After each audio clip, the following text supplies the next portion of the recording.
Hello, welcome to Shaka Extra Time, a show that comes to you every Tuesday. I am Paul Ndiho, and joining me from his home in Arlington, Virginia is Shaka Sali himself, aka the Kawale Kid. Hello, Shaka. Hello, ndugu Paul. How are you? I remain simple, easy, and as some of my fans have suggested, an awesome son of Africa. African Americans in the United States commemorated a very poignant moment in the history of slavery and how African Americans were proclaimed as free after they had fought for their lives, fought for so much, built this country on their back. Maybe speak to that. There is no question that Juneteenth, as they call it, is a remarkably huge occasion. Mind you, this is the time when, in a sense, legal slavery, as we had come to know it, came to an end. And very ironically, by the way, is that in fact, the president, Abraham Lincoln, who had led the United States of America during the Civil War that raged in the 60s, had signed an Emancipation Proclamation at the end of the Civil War, which was 1863. But you cannot believe that it wasn't until 2 years later, we are talking about 1865, that the news of that Emancipation Proclamation arrived in the state of Texas, that slavery had ended. One wonders, honestly, how it could have taken that long. Perhaps the reason why there was a delay of 2 years for the news to reach Galveston, Texas, was because of the fact that during that time, there was no luxury of social media as we know it today. And the people at the time that had the advantage, perhaps, of having unfettered access to the media that was king at the time, which was the printing press, were the slave masters. They obviously did not seem to be in a hurry to lose what they considered to be their property. And at the time, slaves, for the most part, except for the women, by law, were not in fact allowed to learn, to read and write. So it's amazing that here they were supposed to be legally free, but in terms of the reality that they lived, the de facto, they remained a sort of de facto slaves. It's also equally interesting, perhaps, that it took probably another 100 years, you're talking about a century here, to the the 1960s, in order for the African Americans, through the Civil Rights Bill, which was signed into law by President Lyndon Baines Johnson, who said remarkably that, quote, "we shall overcome," unquote, by borrowing a line from the great civil rights leader of the time, the late Reverend Dr. Martin Luther King Jr. That is when the African Americans, one could arguably say, sort of became very close to being full citizens of the United States of America. Has anything changed when you look at the unprecedented events that have been happening, the multiracial, multi-generational social justice movement known as the Black Lives Matter? They seem to be fighting for the same things. it looks like nothing has changed in the last 100 years. Blacks in some parts of this country are still treated as if they are second or third class citizens, for that matter. Skeptics will probably have a point in saying nothing pretty much has remarkably changed.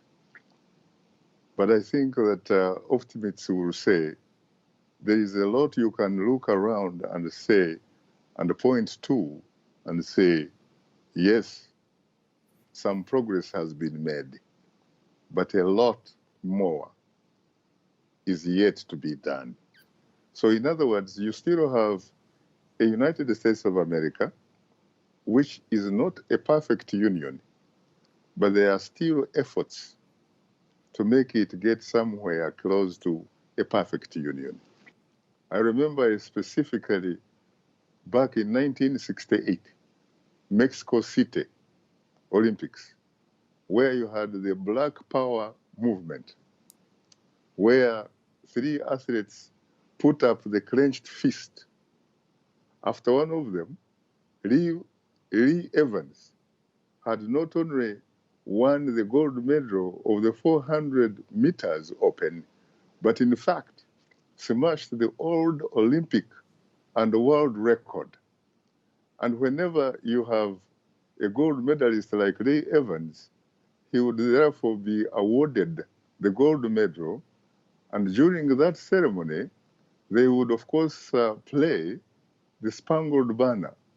They would play the national anthem of the United States of America, and they would raise the flag of the United States. That is when you would actually see an African American enjoying that type of, citizenship, if you will. And there were so many African Americans that became champions on behalf of their countries.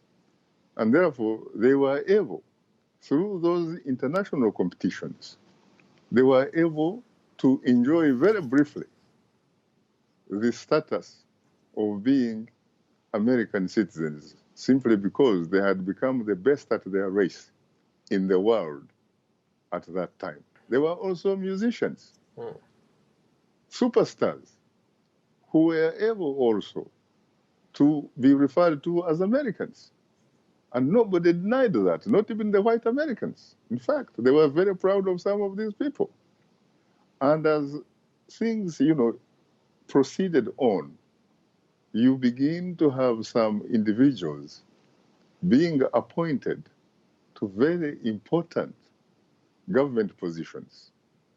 For example, you had in the 1960s, again, President Lyndon Baines Johnson appointing the first African American to be the Solicitor General of the United States, Thurgood Marshall, and subsequently to be the Associate Justice of the United States Supreme Court. And as we talk, Paul, you have an African American on the same bench whose name is Clarence Thomas. Some people say that he really doesn't represent the blacks. He's more conservative than the actual conservatives themselves. You know, you like to use the term he's more Catholic than the Pope. Well, it seems to me that when you look at his record of ruling and what have you, you could probably have a point for that. But the fact of the matter is, he is an African American. He is black. When your daughter, for example, Victoria, looks at the members of the U.S. Supreme Court, gets to know that some people who look like him can also sit on that bench. Yeah. And you also have had one African American who has occupied the White House, 1600 Pennsylvania Avenue, as the President of the United States, Barack Obama. You also have had a lot of other people who have distinguished themselves in different capacities. You can talk about General Colin Powell, retired but certainly not tired, who at one time became the first African American to become the Joint Chiefs of the Armed Forces of the United States. Looks like you and me, who became the first US top soldier. You have also had him as the first black man to occupy the State Department as the top US diplomat. You also have had Condi Rice, who have done that, not only as an African American, but as an African American woman. And you have had so many other people. You have had people that have distinguished themselves in all sorts of situations. So I think there is some improvement here and there.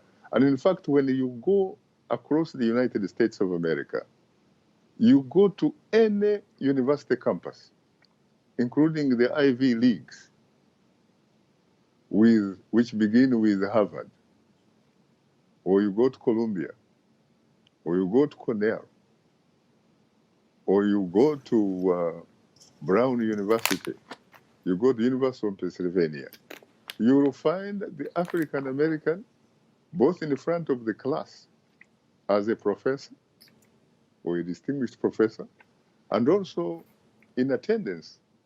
You will find some African American students studying there to become different things. Let me first give a shout out to Joe Slavic, watching us from the city of brotherly love in Philadelphia, Pennsylvania. Let's go to some comments. So let's start with Linda K. I'm from the South. I remember as a young kid, my mother worked at a school that I attended. My father died when I was very young. There was so much hatred around us that we were very, very scared, sometimes even to walk out in the neighborhood where we lived. Everybody called us the N-word. But by God's grace, here we are today. We have something to celebrate. I think, what do you make of that comment? I think that is great, Linda. One thing that I have to give credit to is people like you, your parents, and your great, great parents, who have been incredibly resilient, incredibly courageous, and incredibly visionary in order to have been able to survive through some of the most difficult situations that any human being has ever experienced. That has not made you get discouraged. The fact that you continued at least to keep hope alive, to work very, very hard, because in fact, the dominant culture, in order to even perceive you to be walking, you have to be walking faster. In order to perceive you jumping, you have to jump higher. In order to perceive you running, you have to run faster, to the extent that a lot of our cultural cousins have actually won a lot of gold medals at Olympic Games in different sprints. Black people are great people. They have done great things because they have great resilience. Sometimes you and I have these conversations. We talk about the different experiences we've encountered living in this country. Both of us are blessed to be in this country. Both of us, I think, have benefited enormously from the system. But I would argue that we are in a totally different category. There are a lot of people who say the system has failed them. If you were to look back, maybe in your memory lane, what are some of those things that stand out? For example, for me, there are occasions where I've felt like my being American is not enough. For example, one time I was in one of the neighborhoods here. I walked into a men's warehouse, and I wanted to buy a suit for my dad. Actually, my dad had asked me to buy him a suit. He was celebrating his, I think, 65th birthday. So he wanted me to buy him a suit, and I walked into a men's warehouse store, and there were three white gentlemen who looked at me. For some reason, I don't know what they suspected. I was dressed nicely. I don't know what they saw in me, and they came and asked me if I needed help. I said, no, I'm looking for something. These are the sizes. I was in the right spot. I said, this, I know what I'm looking for, so I don't need your help. They insisted on, like, really asking me or to offer me help. I said, no, I'm fine. I don't need any help. I really know what I want. I'm not here to do like window shopping. I'm here to look for something. But what struck me that day was the fact that these people were really racially profiling me. They looked at me, judged me, and they said, no, I probably don't have the money to buy a suit. And before long, they called in another person, a fourth person. Now there are four people surrounding me. I'm in a store. I'm the only black guy. I thought that was something that really, really tested my faith. And since that day, let's say about 10 years ago, I've never gone back to a men's warehouse clothing store because of that particular incident that happened there. And I had money to buy cash. That is because, unfortunately, uh, there is what is called stereotype. You and I are as being members of the black race in a country that was built, for example, on the basis of discriminating against other cultures by the dominant culture. Mind you, when the first constitution of this country was written, people who looked like you and me did not have citizenship. They did not see us under the definition of all men are created equal. They saw us as being a piece of property. As a matter of fact, we were facilitated in the Constitution as property. That is, if you were a black person, it meant that you were not free, just like your European counterparts. You were brought here forcibly, and you were here as a slave who had been bought, and you belonged to a specific master. And so that kind of mentality has, for some strange reason, continued to persist in the minds, especially of the white members of the white race who happen to be ignorant, or who others might say, who are racist. And despite that, Paul, I still insist, I have said this before, and I will say it again, that the United States is not the single most racist society on this planet Earth. Rather, I still believe that the United States is perhaps the single most racial conscious society in the United States. I agree. I think that what happens is when you go to a shop, you fit into the stereotype. I have experienced that before.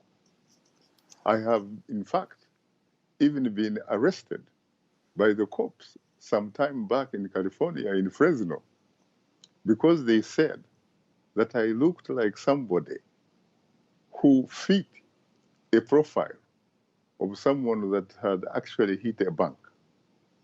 But by interacting with me, they noticed that I had this heavy African accent. So that And they became your immediately, ticket. Unfortunately, it was only on that basis that they let me go. Their understanding was this is not the type of guy that can possibly pull off that type of job. And so it's about misunderstanding people. It's about putting down people because of prejudice.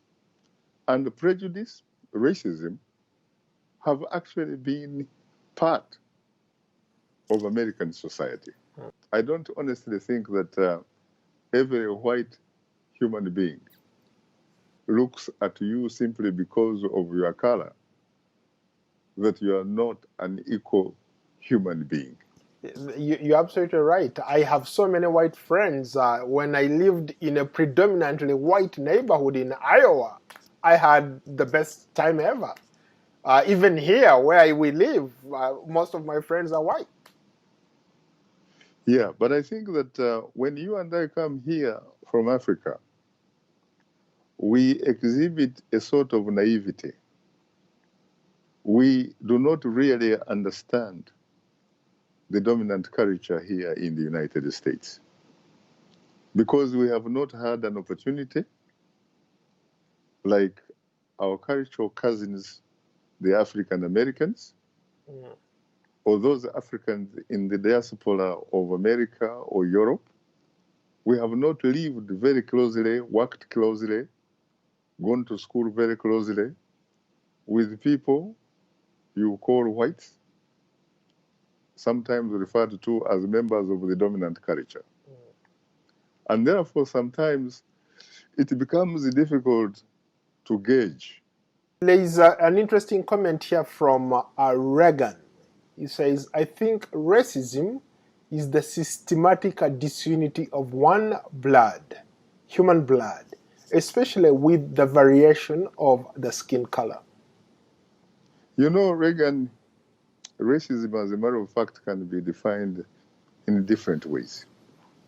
As I did my undergraduate studies at the State University of New York in Albany in the 1970s, I happened to come across a great professor. He taught us about racism, and he talked about individual racism. Then he went and talked about institutional racism. And these types of racism operate on different levels. Perhaps the kind of experience you run into in the store where you went to buy your father's suit, that could be characterized probably as individual racism. But you could also be in a situation where you are either denied access to an institution on the basis of the color of your skin. The color of your skin. That is institutional racism. And that is something that the great Martin Luther King Jr. had something to say about it just before he was assassinated in Memphis. You recall he talked about how I have been to the top of the mountain and I have seen the promised land. And he said, one day I had a dream that one day my children will be judged not by the color of their skin, but by the content of their character. He talked about that. He also even went further and talked about how, like the manner in which you are treated. He said, injustice anywhere is injustice everywhere. Others say that in fact he said, injustice anywhere is a threat to justice everywhere. That's a very interesting point. Let's go to Joseph here. He says there's a lot of talk about police reforms in the United States. should it just be about police reforms or the entire justice system? Because he said the justice system itself needs to reform for there to be a police reform. Your take? No, very true, but even perhaps a little bit further.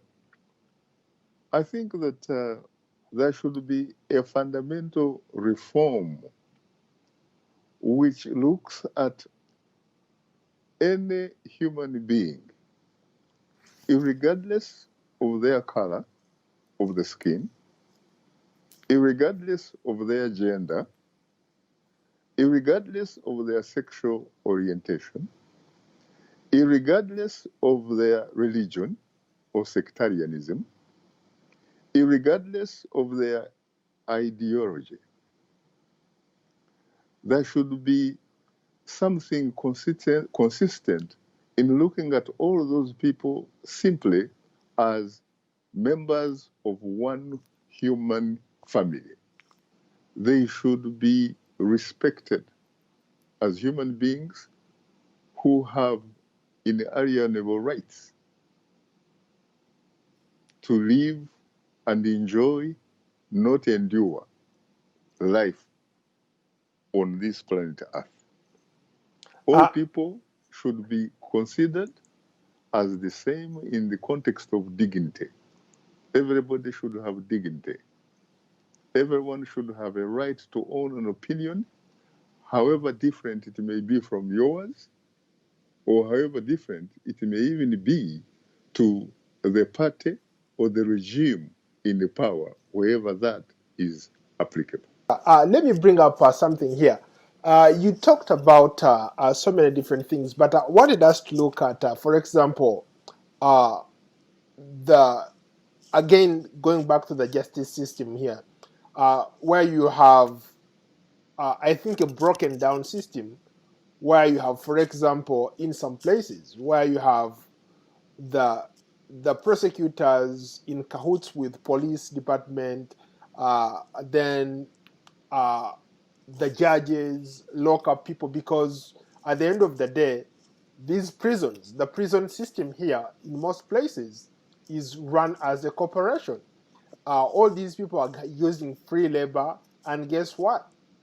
Most of the people in these private prisons are black people. So how can we talk about like police reform without really looking at the heart of what is broken in the justice system here in the United States? I have sometimes alluded to this.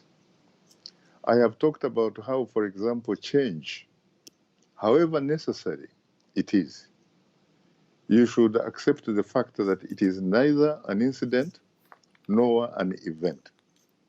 Change is a process and takes a long time to kick in. But I think, first and foremost, we must look at the future generation, the young people.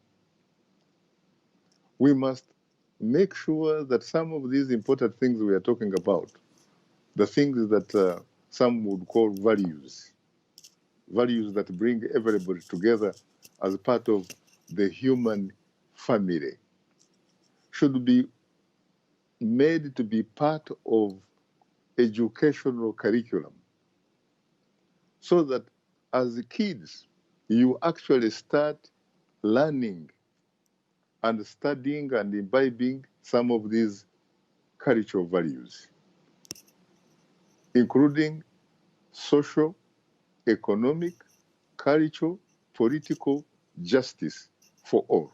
Shaka, that's a wrap. I thank you so much. I look forward to hosting you on another edition. Thank you. You're most welcome, sir.